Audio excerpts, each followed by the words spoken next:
आपको बोल रहा है क्या करना है, आपको mass of this body find out करनी है। Mass of this body must be equal to कितना होएगा, ये आपको फाइंड आउट यहां पर करना है। ठीक है, hello friends, welcome to my channel. बहुत बहुत स्वागत है आपका मेरे चैनल आयुष रेड्डी के बेस्ट क्वेश्चंस ऑफ नीट के 48th एपिसोड में, और उम्मीद करते हैं कि आपको ये वीडियो पसंद आएगी। तो देखो यहाँ पर मैंने आपके सामने 4 क्वेश्चन लिया है दोबारा से AIPM 2009 का।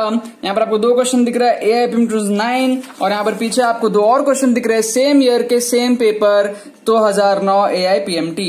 ठीक है ना, तो देखते हैं क्वेश्चन हम लोग कैसे सॉल्व करते हैं। यहाँ पर जो पहला क्वेश्चन है वो कह रहा है sodium has body centred packing है आपके पास में।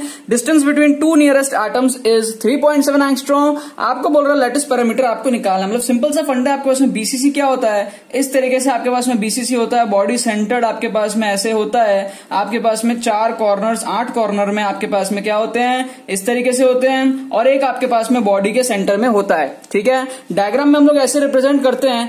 एक्चुअल में अगर आप देखोगे ना तो ये इस तरीके से क्या होता है, अगर आप एक बॉडी डायगोनल को देखो, बॉडी डायगोनल अगर आप देखो मतलब कि इस कॉर्नर से लेकर इस कॉर्नर तक अगर आप देखते हो तो ये इधर रहता है, बीच में आपका बॉडी सेंटर्ड रहता है, और एक आपका यहां पर रहता है इस तरीके से। मैं दोबारा से दिखाने की कोशिश करता हूं। इस तरीके से अगर आप देखते हो बॉडी के डायगोनल को, मतलब इधर से इस कॉर्नर तक अगर आपका जाता है बॉडी डायगोनल, तो एक आपका बीच में रहता है, एक ये और एक ये, तीनों क्या होते हैं आपस में जुड़े रहते हैं। स्ट्रक्चर इस तरीके का रहता है कि सारे एक दूसरे के साथ में टच हो रखे हैं। ठीक है, अब यहां पर हमारे पास में क्या होता है, 2r इसकी वजह से, r इसकी वजह से, r इसकी वजह से, तो जो 4r है दैट इज इक्वल टू हमारे पास में √3a। √3a क्यों आया, क्योंकि जो बॉडी डायगोनल है उसकी लेंथ क्या होगी, √3a होगी। वेक्टर से लगा लो, √a² + a² + a², √3a है ना, क्योंकि हमारे पास में जो सारे एजेस हैं वो क्या है, वो हमारे पास में a लेंथ के हैं। ठीक है ना, तो √3 आ जाता है हमारे पास में बॉडी डायगोनल। तो यहां से हमारे पास में क्या है, आपको बोल रहा है 2r की value 2 × 2r equal to √3a। आपको बोल रहा है 2r की वैल्यू कितनी है, 3.7 है। 2r की वैल्यू कैसे है, क्योंकि भैया सिंपल सा बात है, आपके पास में अगर इस तरीके से है और बोल रहा है दोनों के बीच का सेपरेशन आपका कितना है, 3.7 है। डिस्टेंस बिटवीन 2 नियरेस्ट क्या होता है, सेंटर से हम लोग मेजर करते हैं ना उसको, है ना, दोनों के बीच का डिस्टेंस हम लोग सेंटर से मेजर करते हैं। तो 3.7 कितना है, r और r 2r, तो 2r इक्वल टू कितना है, 3.7 है। हमको निकालना है a की वैल्यू, तो a की वैल्यू क्या हो जाएगी आपके पास में 2 × 3.7/√3, और √3 कितना होता है, 1.7 आपके पास में होता है। तो ये क्या हो जाएगा, ये आपके पास में 4.3 एंगस्ट्रॉम करेक्ट आंसर निकल के आ जाएगा। मेरे को देख के ऐसा फील हो गया, क्योंकि यहाँ पर क्या है 3.7 और 2/1.7 क्या होगा, 1 से थोड़ा सा बड़ा होगा, और 1 से थोड़ा सा बड़ा आप 3.7 से मल्टीप्लाई करोगे तो आपका 4.3 के आसपास आएगा।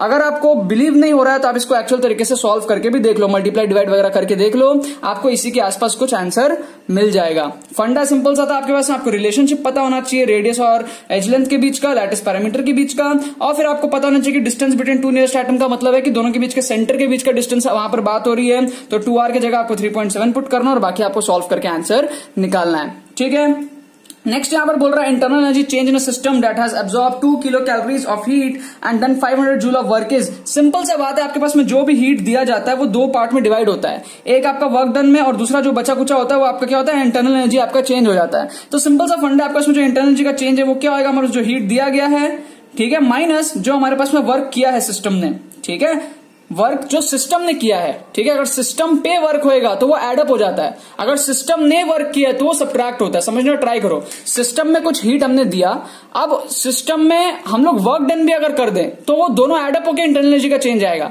लेकिन अगर सिस्टम में हमने हीट दिया और सिस्टम कोई वर्क करे बाहर तो वो सब्ट्रैक्ट हो जाएगा, और जो बचा कुछ होगा वो इंटरनल एनर्जी में जाएगा। ये फंडा आप समझो। ठीक है ना, हीट मान लो ये सिस्टम है, हीट आप देते हो सिस्टम में, ठीक है, और सिस्टम कोई वर्क करता है तो जो सब्ट्रैक्ट होएगा ना, हीट दिया माइनस आपका वर्क डन, वो आपका इंटरनल एनर्जी में चेंज होएगा। लेकिन अगर आप हीट भी देते हो और वर्क भी करते हो तो वो दोनों एडअप हो जाएंगे, तब सब्ट्रैक्ट नहीं हो, क्योंकि उस वक्त सिस्टम पे ही वर्क हो रहा है। ठीक है, अगर आपको ये समझ में नहीं आ रहा है ढंग से तो आप थोड़ा थ्योरी के अंदर में घुसो, थोड़ा कंसेप्ट अच्छे से पढ़ो। ठीक है, बुक वगैरह खोलो या गूगल करो, अच्छे से थोड़ा आप कंसेप्ट इसका समझ लो क्या बोल रहा हूं मैं। ठीक है, फर्स्ट लॉ ऑफ आपके पास थर्मोडायनेमिक्स का कंसेप्ट है यहाँ पे।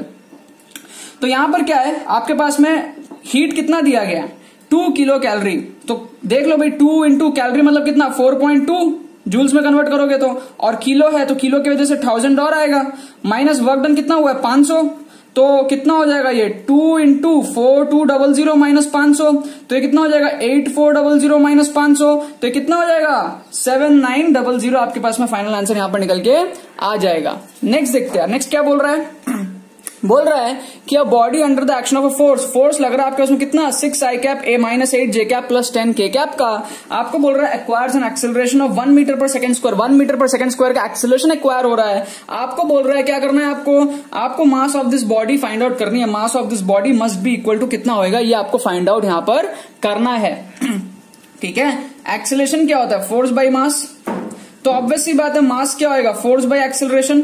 ठीक है, फोर्स के मैग्नीट्यूड कैसे निकालोगे, वेक्टर का resultant root over of x component का स्क्वायर प्लस वाई कॉम्पोनेंट का स्क्वायर प्लस जेड कॉम्पोनेंट का स्क्वायर डिवाइडेड बाय एक्सेलरेशन की मैग्नीट्यूड कितनी है 1, तो ये कितना हो जाएगा रूट ओवर ऑफ 6 स्क्वायर मतलब 36 प्लस माइनस 8 का स्क्वायर मतलब 64 प्लस 10 का स्क्वायर 100 अपॉन 1, तो ये कितना हो गया रूट ओवर ऑफ 200, और रूट ओवर ऑफ 200 मतलब कितना हो गया 10 रूट 2 हो गया, क्योंकि 10 रूट 2 का आप स्क्वायर करो तो क्या आएगा 100 रूट 2 आपका 200 आ जाएगा। ठीक है, तो करेक्ट आंसर क्या हो गया, थर्ड हो गया। लास्ट क्वेश्चन देखते हैं इस वीडियो का, क्या बोल रहा है कि मास ऑफ अ लिफ्ट, एक लिफ्ट है आपके पास में, उसकी मास है आपके पास में 2000 kg के बराबर। आपको बोल रहा है tension in the supporting cable, जो ऊपर में टेंशन है ना वो इक्वल टू आपके पास में 28,000 न्यूटन के बराबर। आपको बोल रहा है एक्सेलरेशन ऑफ द लिफ्ट कितना होगा, तो यार सिंपल सा बात है, ऊपर में आपका टेंशन लग रहा है 28,000 का, नीचे में आपका धरती का प्रकोप लगेगा, धरती का प्रकोप आपका लगेगा mg इक्वल टू आपके पास में लगेगा 20,000 का, है ना 20,000 न्यूटन का लगेगा नीचे, क्योंकि 2000 उसकी मास है, और धरती के प्रकोप जो होती है वो जी की वैल्यू कितनी होती है 10 होती है, तो mg मल्टीप्लाई करोगे तो आपको मिलेगा 20,000। तो दोनों का जो नेट रिजल्टेंट है वो कितना है 8,000 ऊपर की तरफ, 8,000 आपके पास में ऊपर की तरफ है। और एक्सेलरेशन क्या होता है, एक्सेलरेशन होता है F net, force net upon mass, है ना नेट फोर्स बाय मास। तो नेट फोर्स कितना है 8,000 ऊपर की तरफ, और डिवाइड करो टोटल मास कितना है 2,000, तो ये कितना हो गया आपके उसमें 4, और डायरेक्शन क्या है अपवर्ड्स, क्योंकि नेट फोर्स ऊपर ज्यादा है, तो फाइनल आंसर क्या निकल के आ जाएगा 4 metre per second square upwards आपके पास में फाइनल आंसर निकल के आ जाएगा। सिंपल सा फंडा था, ऊपर आपके पास में 28,000 है, नीचे आपके पास में 20,000 है, माइनस करोगे 8,000 हो जाएगा, डिवाइड करोगे मास के साथ में जो किया आपके पास 2,000, तो नेट आपके पास में निकल के आएगा 4 metre per second square, direction आपका ऊपर की तरफ होने वाला है। ठीक है ना, बाकी तो बस यही बात है। आई होप आपको वीडियो पसंद होगी, आपने कुछ सीखा होगा। अगर आपने कुछ किया तो लाइक करना मत भूलना और शेयर करना मत भूलना अपने बाकी फ्रेंड्स के साथ, ताकि वो भी इस प्लेटफॉर्म का मजा उठा सके। बाकी तो बहुत बहुत धन्यवाद ये वीडियो देखने के लिए, बने रहिए।